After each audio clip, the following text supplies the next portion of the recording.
42번째, 내 생일은 소셜미디어의 화려한 사진들로 시작되었다. 휴대폰 화면을 스크롤하니 어디를 가나 친구들이 행복을 자랑하고 있었다. 어떤 이는 활활 타오르는 붉은 장미 꽃다발을 안고 있었고 어떤 이는 반짝이는 다이아몬드 반지를 뽐냈다.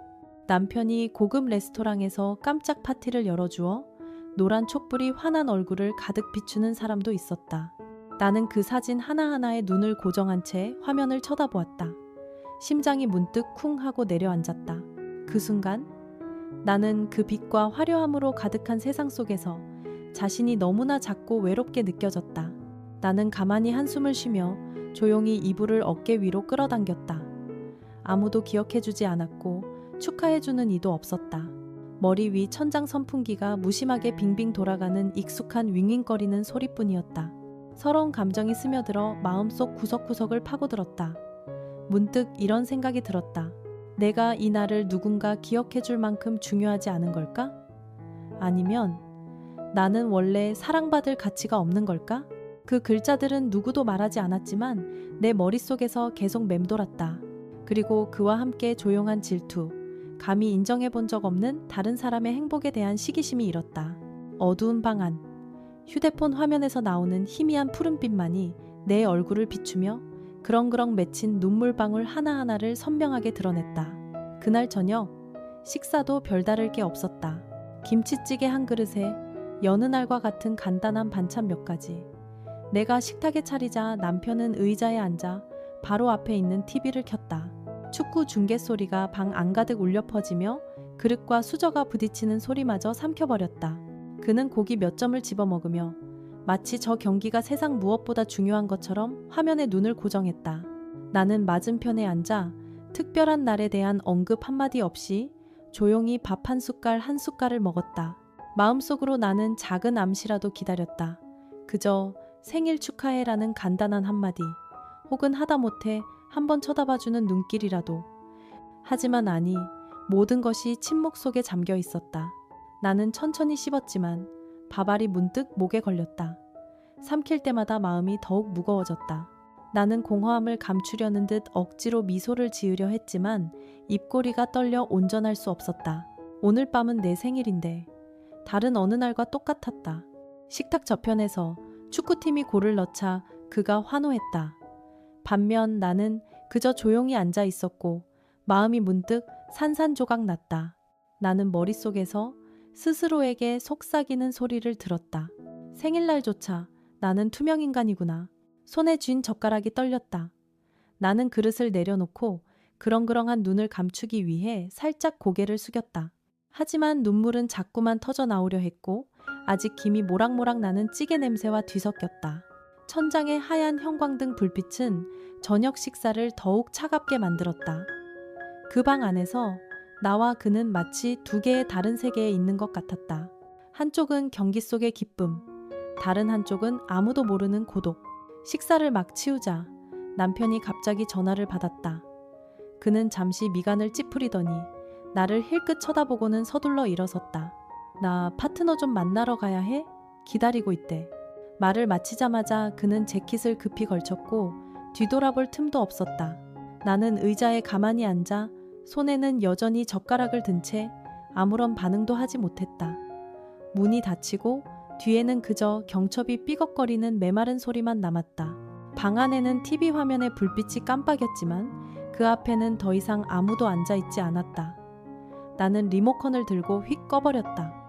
온 공간이 정적에 휩싸였다. 나는 조용히 앉아 먹다 남은 밥상을 바라보았다. 찌개는 이미 차갑게 식었고 더 이상 김이 올라오지 않았다. 텅 빈 방에 홀로 남겨진 나는 방금 버려진 듯한 기분이 들었다. 눈물이 터져 나오려 했다. 나는 서둘러 수건으로 닦았지만 닦으려 할수록 눈물은 더 많이 흘러내렸다. 그 순간 친구들의 모습이 다시 머릿속에 떠올랐다. 그들은 촛불 아래에서 환하게 빛나고 손에는 다이아몬드 반지를 끼고 싱싱한 꽃다발을 안고 있었다. 그런데 나는 식어버린 밥상과 함께 홀로 어둠에 둘러싸여 있었다. 비교는 결코 좋은 것을 가져다 주지 않는다. 나는 그것을 안다. 하지만 이성은 감정을 이길 수 없었다. 나는 내 자신이 작고 외롭고 마치 내 집 안에서 길 잃은 그림자 같다고 느꼈다. 벽시계는 느릿느릿 똑딱거리며 숨막히는 침묵을 길게 느렸다. 나는 약간의 온기라도 찾으려는 듯 내 팔을 감쌌다. 하지만 모든 것이 텅 비어 있었다. 그 방은 순식간에 너무나 추운 곳이 되어 그저 소리내어 울고 싶어졌다. 하지만 들어줄 사람도 위로해줄 사람도 없었다. 시계바늘이 거의 자정을 가리키고 있었다. 방 안에는 벽 한 구석의 스탠드에서 나오는 희미한 노란 불빛만이 남아 있었다. 나는 소파에 쓰러져 울어서 눈이 따가웠다. 갑자기 문 열리는 소리가 들렸다. 나는 깜짝 놀라 고개를 들었다. 남편이 비틀거리는 모습으로 들어왔다. 셔츠는 구겨지고 넥타이는 헐거워져 있었으며 발걸음 하나하나가 언제라도 쓰러질 듯 무거웠다. 짙은 술 냄새가 방 안을 가득 채웠다. 그는 벽에 살짝 기댄 채 구두를 벗으려 했지만 동작은 서툴고 손은 떨렸다. 나는 일어서서 다가가려 했지만 발이 바닥에 밝힌 듯했다. 마음속에서 분노의 불길이 치솟았다. 이게 나한테 주는 생일 선물이야? 텅 빈 저녁, 그리고 만취한 몸뚱이? 나는 손을 꽉 쥐었다.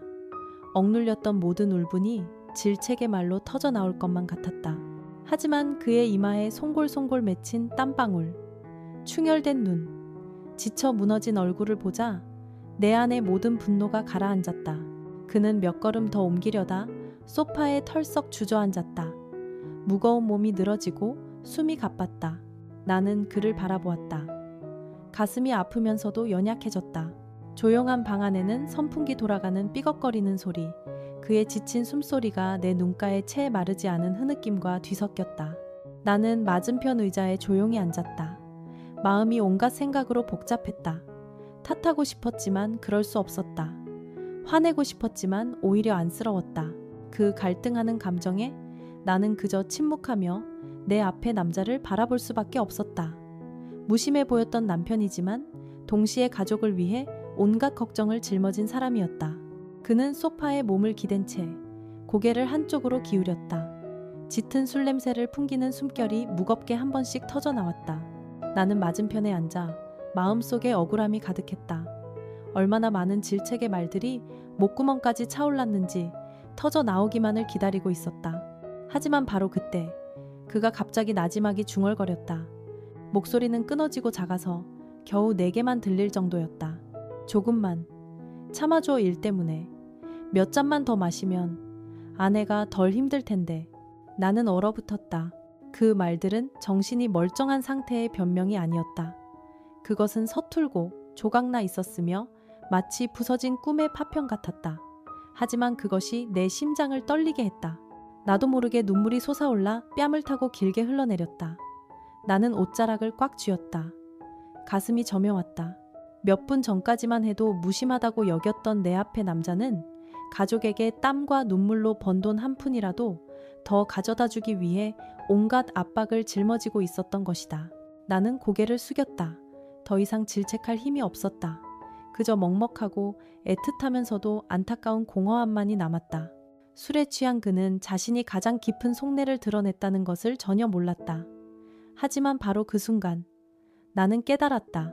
그의 부재 뒤에, 먹다만 저녁 식사 뒤에는 내가 한 번도 온전히 이해하지 못했던 조용한 희생이 있었다는 것을. 방은 너무나 조용해서 그의 지친 숨소리와 함께 쿵쿵거리는 내 심장 소리가 선명하게 들렸다. 나는 눈물을 닦았다. 빨개진 눈으로 그를 바라보자 전에 없던 애틋함이 마음속에 차올랐다. 나는 소파에서 잠든 그를 바라보았다. 숨결은 아까보다 무겁지만 평온해졌다. 마음이 어지러운 가운데 나는 그가 좀 더 편히 누울 수 있도록 그의 구겨진 재킷을 벗기려 몸을 숙였다. 갑자기 바지 주머니를 뒤지다가 작고 딱딱한 물건이 손에 닿았다. 놀라서 나는 그것을 꺼냈다.